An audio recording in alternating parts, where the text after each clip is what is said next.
Graça, paz e alegria. A porção de hoje, recomendada para a leitura da Bíblia em um ano no plano sequencial, é Gálatas do capítulo 4 ao capítulo 6. Paulo confirma a sua autoria nessa carta. Mesmo que ele tenha pedido para outra pessoa escrever, ele ditou para que outra pessoa fizesse a redação da carta. Ele então fez isso e aí a letra não seria dele, poderia dizer que era de qualquer pessoa. E aí muitas cartas, dentro dessa ideia, muitas cartas eram enviadas dando conta da autoria de um apóstolo, de alguém conhecido, como no caso o próprio Paulo, aconteceu isso.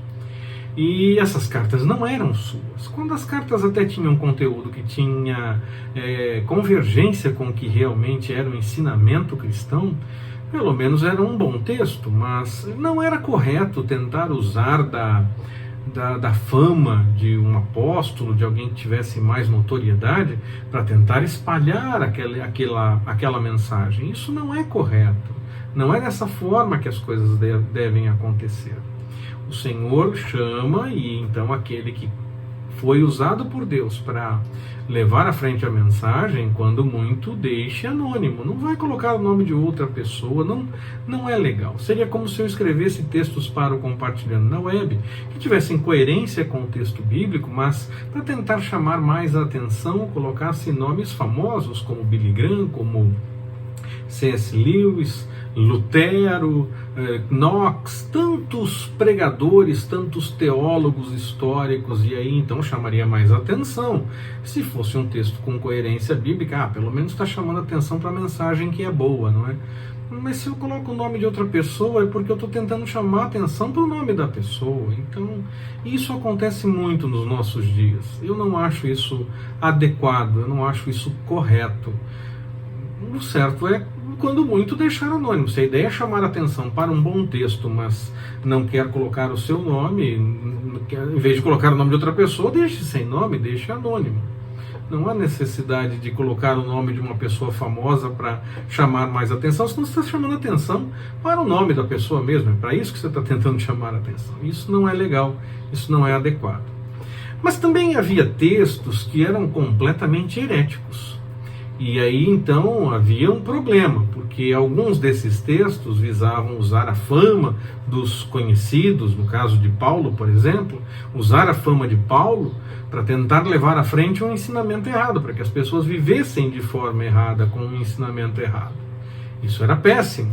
E também existiam aqueles que bolavam estratégias para tentar difamar Paulo, poderia acontecer isso também, em que as pessoas escrevessem textos heréticos para depois dizer, tá vendo, vocês estão acreditando nesse cara? Olha a heresia que ele disse. Quer dizer, não era para as pessoas viverem de fato a heresia, alguns talvez sim, e outros com apenas a intenção de gerar descrédito a respeito da pregação de Paulo. Isso não seria impossível, coisas que poderiam acontecer.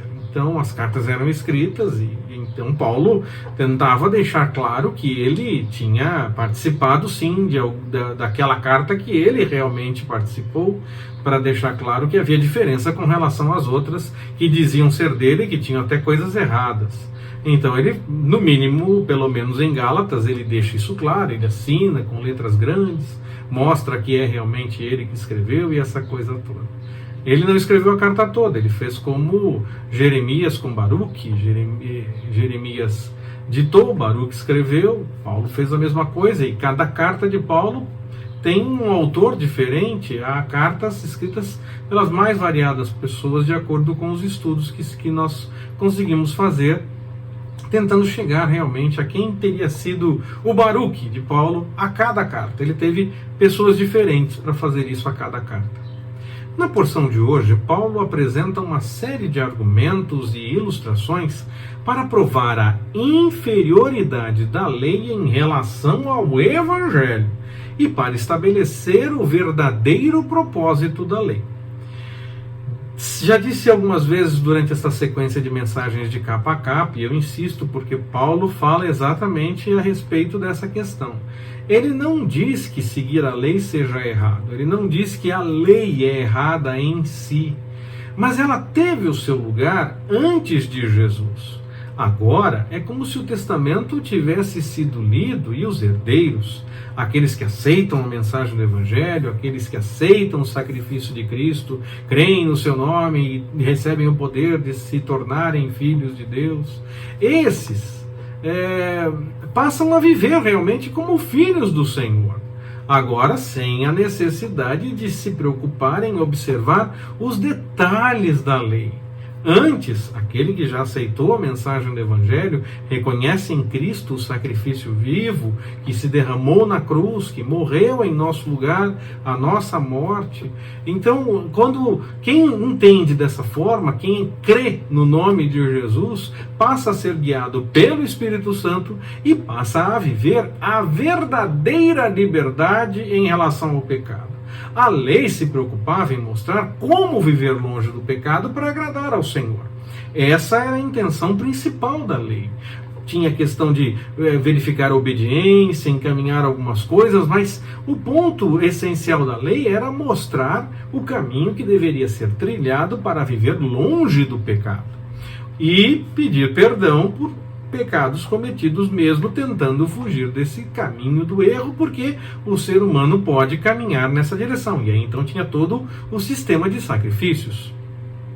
Em Jesus, com o Espírito Santo, nós somos guiados para essa liberdade em relação ao pecado, para deixarmos esse pecado que desagrada ao Senhor, por conta do Espírito Santo que nos guia e nos orienta, convencendo do pecado, da justiça e do juízo. Nós deixamos de ser escravos do pecado e nós passamos a ser livres para viver de acordo com a vontade do Senhor, sem a necessidade de se preocupar com a observação de vários detalhes da lei. O Espírito Santo nos encaminha nessa direção. Eu deixo na descrição desta mensagem um estudo que já está no Compartilhando na Web há algum tempo, lá no canal de estudos do Compartilhando na Web. E é um estudo que eu escrevi há algum tempo a respeito da liberdade cristã, com base nesse texto de Gálatas, no capítulo 5, dos versículos de 13 a 26. Esse estudo, então, faz parte desta nossa mensagem de capa a capa. Eu recomendo a sua leitura para entender um pouco mais a respeito do fruto do Espírito, citado por Paulo nesse texto. Mas eu vou dar um spoiler, vou adiantar uma coisinha. O texto fala em fruto, no singular mesmo. Não são frutos do Espírito, é fruto, no singular. Fruto do Espírito. Quando Paulo fala a respeito das obras da carne, ele está realmente falando no plural. Mas a respeito do fruto do Espírito, ele fala de um só, ele fala no singular. Mesmo assim, com várias aplicações para a vida do cristão, mas é um fruto só. Eu repito a recomendação de sempre. Se você está acompanhando esta mensagem, quer em vídeo, quer em áudio, a partir de uma postagem em blog ou em uma rede social, ou até pelo compartilhamento através de um aplicativo de mensagens, você vai precisar ir até onde a mensagem está originalmente hospedada para encontrar o link que eu estou recomendando desse estudo a respeito da liberdade cristã, com base no texto de Gálatas capítulo 5, versículos de 13 a 26, lá na descrição desta mensagem, onde ela está hospedada originalmente. Você vai encontrar nessa descrição o link para esse estudo que eu estou recomendando por aqui. Nós encerramos a mensagem a respeito de Gálatas com um pequeno resumo da carta. Fica claro no texto que Paulo explica muito bem que, ao deixar de observar alguns aspectos da lei mosaica, preocupação de se observar a lei, aqueles detalhes da lei, ao invés de dar lugar ao pecado, como alguns poderiam pensar e por isso insistiam na necessidade de observar a lei mosaica, já que ela apontava na direção daquilo que ia contra o que desagradava ao Senhor, na verdade, Paulo mostra que o Evangelho ele fornece os meios para se obter a justiça que a lei exige. Nós somos alcançados por graça. O grande resumo de Gálatas, então, é: o Espírito Santo nos direciona para vivermos livres do pecado e não precisamos nos preocupar com os detalhes da lei, pois nós somos direcionados a essa vida de acordo com a vontade do Senhor pelo Espírito Santo e somos salvos pela graça. Que o Senhor nos abençoe. Forte abraço, até mais, permitindo o Senhor.